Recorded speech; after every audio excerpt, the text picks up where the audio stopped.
My golden child brother was the prince. Private school, luxury trips, and a new car. At our grandma's 80th birthday dinner, he found out I quietly bought a penthouse in NYC, the same one he was rejected from. He lost his mind. My dad dropped his fork, and my aunt read a headline that made the whole room freeze. We're at this overpriced Italian place in Manhattan for Grandma Evelyn's 80th birthday. My brother Marcus is at the head of the table in a suit that costs more than my rent, going on about the Monarch, the most exclusive building in the city. The board interview went perfectly, Marcus says, swirling expensive wine. They loved Sarah and me. Should have keys by Christmas. 4,200 square feet, 3 terraces, unobstructed Central Park views. Mom is glowing. We're so proud, sweetheart. A penthouse at the Monarch. Dad nods. Already 3 scotches in. That's real wealth, son. Real estate. I'm at the far end in my $40 Uniqlo shirt next to Aunt Linda, who keeps checking her phone with this knowing smirk. Marcus finally notices me. Still renting in Queens, Tommy? That teacher salary must make things tight. Brooklyn, actually, and I quit teaching 6 months ago. Mom looks alarmed. You quit? How are you paying bills? I'm doing fine, Mom. Marcus laughs. Right, your app thing. Mom said it's some tutoring app. Could make maybe 50K if you grind it out. And stock trading algorithms, actually. Whatever it is, Dad interrupts. Real wealth is real estate. Maybe Marcus can help you find something affordable. The table laughs. You know what the HOA fees are? Marcus continues. $8,500 monthly. Probably more than your entire rent. Probably. See, that's the difference between us. I'm building legacy. You're just getting by. Nothing wrong with that. We can't all be winners. Aunt Linda whispers. Want me to do it? Wait, I say. Marcus keeps going. The application was brutal. They require $20 million liquid, separate from purchase price. That's how they filter out the riffraff. Makes sense. Dad and Mom are co-signing. Well, Dad's company is the primary guarantor. The board loved his business credentials. They respect legacy. I glance at Dad. He looks uncomfortable. I know why. I pulled public records last week. His company is bleeding money. Marcus, Sarah touches his arm. Maybe we shouldn't discuss money at Grandma's dinner. It's fine. Grandma pipes up, eyes dancing. I love hearing about my grandson's successes. Both of them. Marcus doesn't catch the emphasis. Right. Anyway, we should hear back this week. Basically a formality. The unit is ours. I pull out my phone. Marcus, about the Monarch. What about it? The penthouse. Unit A3, northeast corner. His eyes narrow. How do you know which unit? I got the closing documents 2 days ago. His smile fades. What? I show him the email. Purchase completed. $17.2 million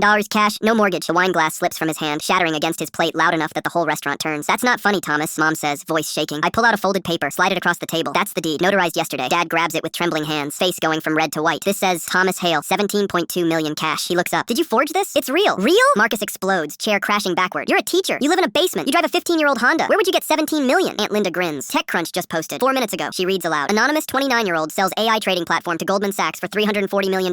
Algorithm predicted markets with 94% accuracy. Founder confirmed as Thomas Hale of Brooklyn. Complete silence. Mom's mouth hangs open. Dad drops the deed. That's impossible. Marcus stares. Show me proof. I show my banking app. $450,000. After taxes and the penthouse. Sarah stands abruptly, looking at Marcus with disgust. You told me we were accepted. You lied. Baby, they said verification. They rejected you 3 weeks ago. I say calmly. My broker told me when I made my offer. Insufficient assets. Your co-signers didn't qualify either. Dad's face crumbles. Marcus looks gut-punched. Why didn't you tell us? Mom whispers, tears forming. I stand slowly, look at each of them. 6 years ago, building this in that basement you mocked, living on ramen, working 100-hour weeks. I called Dad, asked for a $30,000 bridge loan to keep my servers running. You said no, said I needed to learn to fail. I turned to Marcus. 2 weeks later, you posted photos of your new boat. $50,000. Birthday present. Grandma starts clapping. Slow, deliberate. About damn time, Tommy. I drop $300 bills on the table. Covers dinner and the glass. Happy 80th, Grandma. I kiss her cheek. She whispers, so proud of you. Aunt Linda? She grabs her purse, grinning. Wouldn't miss this exit. As we head for the door, Marcus's voice cracks behind us. Tom, wait, we're family. We can talk. I don't turn around. Outside, Aunt Linda laughs. Greatest birthday party ever. Grandma knew for months. Why do you think she insisted everyone come tonight? She links her arm through mine. Can I see this penthouse? Guest room's yours whenever. We disappear into the Manhattan night.